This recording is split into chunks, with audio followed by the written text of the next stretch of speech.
Bonjour à tous et à toutes et bienvenue dans cette nouvelle vidéo de la septième illusion. Je suis Cinécho et je suis accompagné aujourd'hui de Joe. Comment vas-tu? Eh ben, ça va très bien, toi? Mais fort bien, surtout que nous allons parler d'un film qui mérite le coup d'œil, puisque nous allons parler du film Sleep, réalisé par Jason Yu, qui est son premier film, qui est un film donc sud-coréen qui sort le 21 février 2024 en France et que nous avons eu l'occasion de voir il y a maintenant mois, de mon côté quelques mois, puisque j'ai pu le voir lors de la semaine de la critique à Cannes, donc ça commence à remonter un petit peu. Et toi, tu as pu le découvrir également il y a, quelques semaines. Donc, nous sortons cette vidéo juste avant la sortie, du film pour vous en parler. Le scénario de ce film Sleep, c'est que, Eun-soo et Soo-jin sont des jeunes mariés et une nuit, ils découvrent que Eun-soo est somnambule et qu'il a donc un comportement étrange qui ne lui ressemble pas et chaque fois que la nuit tombe, elle ne parvient pas à trouver le sommeil, de peur que son mari ne fasse du mal à leur nouveau-né et il va y avoir, d'autres, événements qui vont se dérouler durant le film que nous vous laisserons, découvrir car le film, recèle pas mal de surprises et ça, on aura l'occasion d'en reparler dans une partie spoiler. Donc globalement, mon cher Joe, qu'est-ce que tu en as pensé de ce slip? Globalement, c'est un film qui m'a eu sur 2 aspects différents. Je l'ai découvert une, 1 fois en décembre, fin Mmh. décembre, début janvier, je ne sais plus et j'en ai trouvé que c'était un, film assez intéressant, un ovni, qui arrivait, de on ne sait où, réalisé par, l'assistant réal de Okja Mmh. Le Bong Joon-ho, oui.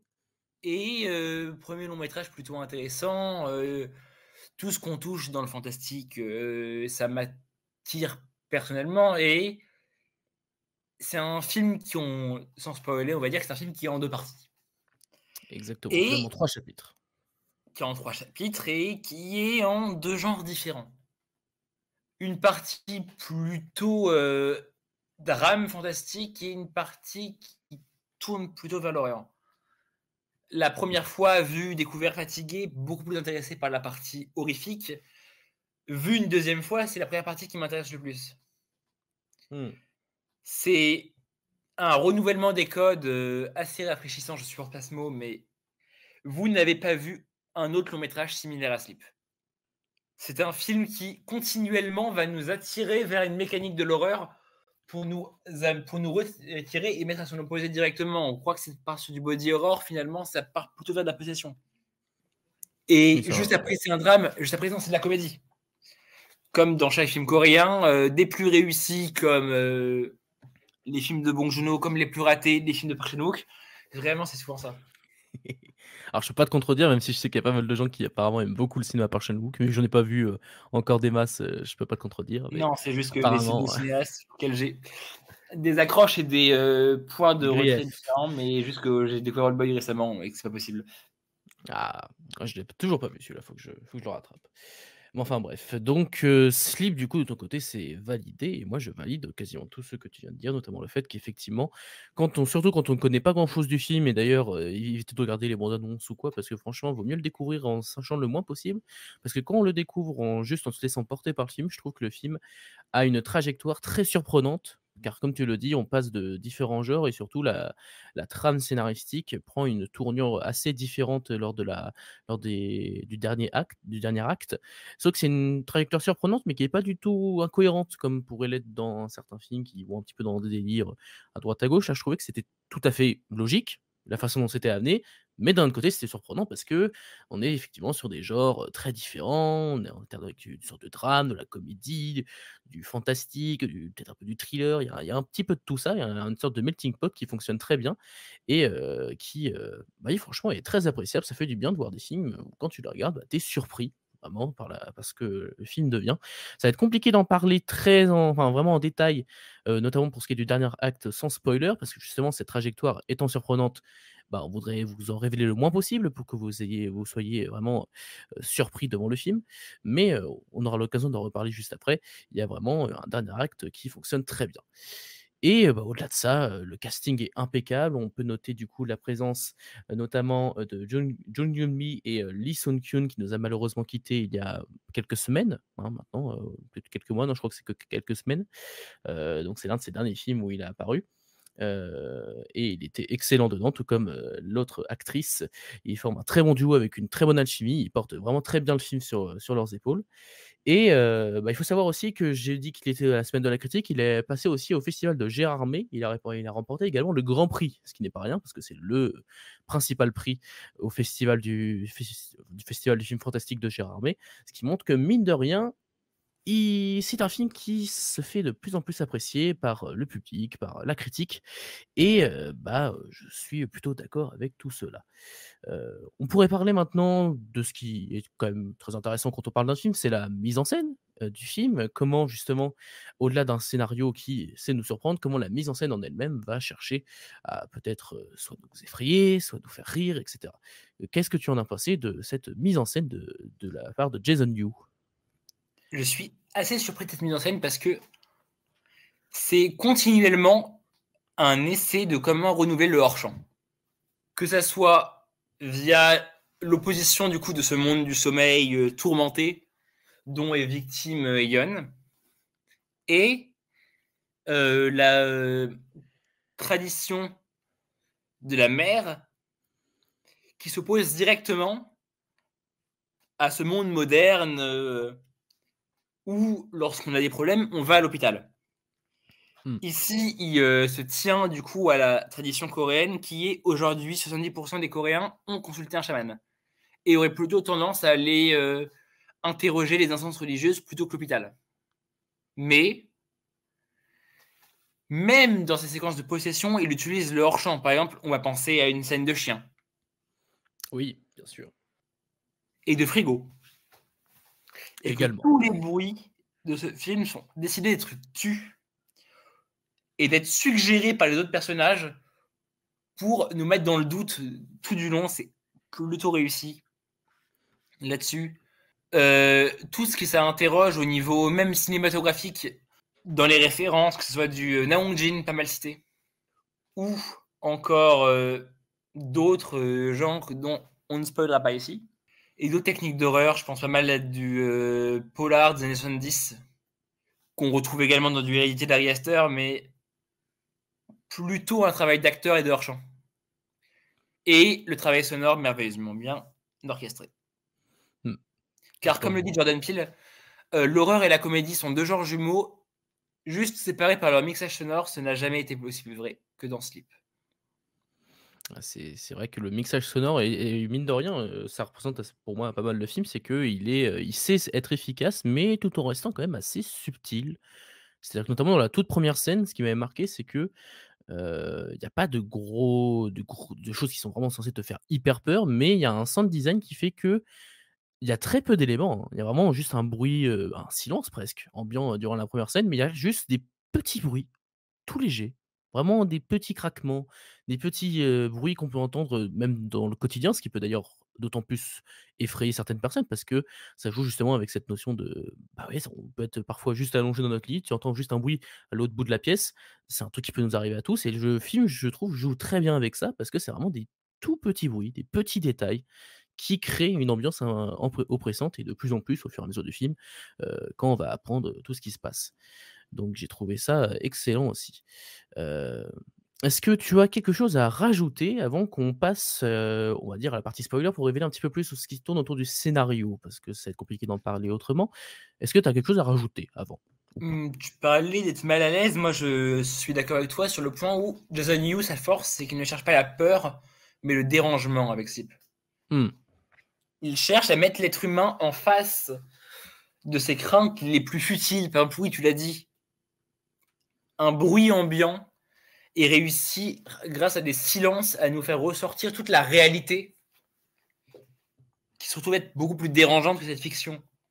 Il y a une scène où un personnage va ingérer des choses dans oui. un état second qui, si elle n'avait pas été montrée comme défaillante, ça aurait été encore plus terrifiant. Mais là, comme tu connais les mécaniques du film, ça te montre juste, ça te met juste mal à l'aise.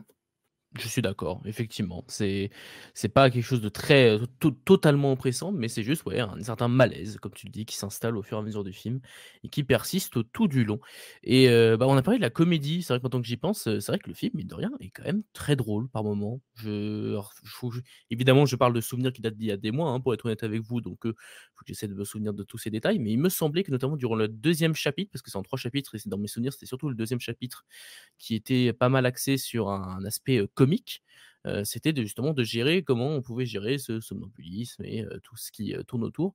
J'ai souvenir qu'il y avait, pas mal de scènes qui, jouaient justement avec ça et qui, bah, comme tu l'as dit, étaient, dans une limite toute fine entre, ce qui va nous faire rire et d'un autre côté, ce qui va nous mettre, mal à l'aise, ce qui est, très efficace. Et je vais être Voilà, d'accord avec toi sur ce point-là. voilà. Évidemment, le 2e chapitre qui est le plus axé vraiment, avec le 3e, sur, cette bascule, de plus en plus présente entre la tradition, les rites et la modernité qui nous rend des séquences tantôt hilarantes, mais profondément gênantes avec une chamane Oui. qui, encore une fois, repose sur son mixage sonore, sur comment mettre le spectateur au plus mal. Et je suis, totalement, Mais en avec un accord rythme avec cela, bien forcément sûr. décalé et un ton de jeu différent que ça peut prêter à rire. Personnellement, je trouve pas le film tant drôle que divertissant. Oui, c'est divertissant, mais pour moi, je n'arrive pas devant Slip. Bah, disons que c'est un humour pas sans rire, quoi. C'est un humour où quand tu es devant, tu seras pas mort de rire, mais en tout cas, tu vas peut-être sourire ou juste, ricaner légèrement. En tout cas, moi, c'était ce qui s'est passé de mon côté, mais effectivement, je pense pas que c'est le genre de film devant lequel tu vas non plus te taper des barres. Il faut bien sûr, nuancer cela. Mais ça rajoute une couche supplémentaire intéressante à ce slip et d'ailleurs, on va passer, je pense, dès maintenant, si tu le veux bien, à la partie spoiler. Donc si jamais vous n'avez pas vu le film, vous avez bien compris que vous nous le conseillons, nous vous le conseillons absolument, de le voir. Il sort le 21 février en salle, n'hésitez pas. Maintenant, pour ceux qui ont vu le film ou pour ceux qui s'en foutent, nous allons parler du scénario, notamment de sa tournure durant le dernier tiers, celui qui est clairement le plus surprenant. Je vais te laisser, Joe, nous décrire ce qui se passe du coup, dans ce final et pourquoi, selon toi, est-ce que c'est réussi ou pas, dans son dénouement? Ce qui marche dans ce final est évidemment sa fin ouverte, Bien sûr, effectivement, totalement. qui, pour moi, est la seule façon de le finir le film. Durant tout le film, du coup, maintenant que vous êtes parti spoiler, le personnage féminin est dans un constant doute. Est-ce qu'elle est folle ou est-ce que tout ce qu'elle suggère est réel? Et la force de Sleep, c'est de ne jamais le dire. Exactement. Et ça part dans une horreur pure qui est glaçante, avec une esthétique proche de Serebrennikov par moment, des espèces intégralement rouges incandescentes, avec la voisine torturée uniquement au bruit des perceuses et aux perceuses dans le crâne. Oui, en effet. C'était très difficile comme ça. On était un peu en apnée, je dirais même, durant ce passage-là parce que, justement, le film nous a habitués à une tonalité qui était, même s'il y avait des éléments de malaise, qui était assez tranquille, d'une certaine manière, assez calme. C'était pas non plus le film qui faisait des montagnes russes et cetera. Puis effectivement, quand tu arrives dans cette scène à la comme tu l'as dit, avec ces teintes rouges, à la colorimétrie assez agressive presque, même le sound design d'un coup devient beaucoup moins subtil, devient beaucoup plus subtil dans le sens où il devient moins travaillé, mais dans le sens où il devient beaucoup plus agressif là encore. Ça crée justement une bascule qui est très efficace et qui nous met dans un même au-delà d'un malaise, une certaine oppression, hein. Je pense qu'on peut parler de ce terme-là. Ah mais bien sûr. Et l'oppression qui est encore plus gagnée par le fait que ici You, ben, il tranche entre réalité, tradition et moderne. C'est qu'on est dans la tradition est tellement réaliste que, évidemment, le film n'a pas eu le budget de nous montrer un flashback qu'il aimerait nous faire. Il nous présente une séquence de PowerPoint nous expliquant tout ce qu'on est censé avoir raté avec l'ellipse, mais tellement frontale et frénétique qu'on ne peut pas décrocher de l'écran et être en de cette merveilleuse saison de terreur. Mmh. Et puis, comme tu l'as dit, effectivement, cette fin ouverte où justement on se demande du coup, est-ce qu'il y avait vraiment du fantastique dans cette histoire? Est-ce qu'il y avait vraiment une histoire de possession? Ou d'un autre côté, est-ce qu'il y avait rien du tout et c'était juste, bah, effectivement, quelqu'un qui était somnambule et puis et ça n'allait pas plus loin que ça. C'était certes terrifiant, mais bah, c'était des choses qui nous arrivent, qui peut arriver dans la, réalité véritable. Et il y a en plus de cette double lecture de base, ce que je trouve très intéressant, c'est de savoir du coup, est-ce que, du coup, le mari a-t-il joué, sa on va dire son exorcisme? Parce qu'il y a toute cette scène à la fin où il va, ouah, on ne sait pas justement, soit il se fait vraiment, exorciser d'une certaine manière par ce sorte de démon qui sera en lui, qui du coup lui ferait faire des choses un peu étranges, soit au contraire, vu que le film a installé le fait que c'était un acteur qui multipliait les projets et cetera, soit en fait il a tout joué, cette partie-là, pour faire croire à sa femme, pour la calmer, pour, essayer de la raisonner et bah, du coup, c'est là où je trouve le film assez fascinant car comme tu le dis, c'est clairement une fin ouverte. C'est soit tu t'imagines qu'il y avait clairement du fantastique, soit tu t'imagines que c'était juste une, bah, tout simplement une interprétation, du théâtre finalement, qui se passait devant nous, en tout cas dans cette scène finale. Moi, je suis d'avis que personnellement, je croirais plus à la deuxième théorie, mais honnêtement, c'est difficile de dire qu'il y en a qu'une qui est supérieure à l'autre parce que franchement, les 2 se valent clairement, en fait, hein. C'est ça la force du film. Moi, j'ai plutôt d'avis de dire que lorsqu'une fin est ouverte, on n'a pas le spectateur n'a pas à se prononcer Oui, bien sûr. C'est pour ça que je dis, que tout est possible, et même si je évidemment, tu parles de cet acteur, mais la place de l'acteur ici est tellement importante, à savoir que cette seconde partie et cette troisième tendent vers plus de références inconscientes de l'horrifique. Parce que pour avoir interviewé Jason Yu cette semaine, mmh. il ne regarde pas de films d'horreur. Ah, c'est intéressant. Et son genre préféré est la comédie romantique. Ah, c'est marrant d'entendre ça parce que clairement, on peut y voir des allusions. Parce que, évidemment, quand on regarde ça, forcément, on pense à du Nakata, on pense à du Friedkin et à tant d'autres références qui ont bercé l'univers geek horrifique. Mais c'est plus de l'inconscient, mais tellement intelligent que l'acteur en question aurait pu faire monter tout ça envers sa femme et au final être le psychopathe de l'histoire. Ah, tu imagines comme la une théorie comme quoi, en fait, il aurait joué depuis le début cette histoire juste parce qu'il voudrait, Non, je dis juste que heu c'est le détail qui fausse tout. En mmh, incluant le cinéma comme un personnage de film, on est libre ouais. d'avoir tout le possible Ouais, et avoir maintenant toutes les que tu bascules le dis, différentes. c'est vrai que c'est totalement possible. Donc c'est l'une des interprétations qu'on peut avoir du film, mais libre à vous, en tout cas, de vous faire votre propre interprétation, parce que clairement, c'est une fin ouverte et bah, ça on serait intéressé, je pense, d'avoir votre avis dans les commentaires sur, cette fin, de manière générale sur le film en entier. Est-ce que vous avez une vision différente du scénario? Ça serait très intéressant, à lire, donc n'hésitez pas. Est-ce que tu as quelque chose à rajouter sur, le Non, pas scénario que nous forcément. n'avons pas encore abordé? Pas Pas forcément. forcément? Eh bien, je pense que nous avons fait le tour, hein. Ce sera une petite vidéo assez courte, mais finalement, en fait, c'est parce que vraiment, c'est un film que je pense qu'il est surtout intéressant à vivre de son côté, d'interpréter, comment le message du film est apporté, comment le film se déroule devant nous.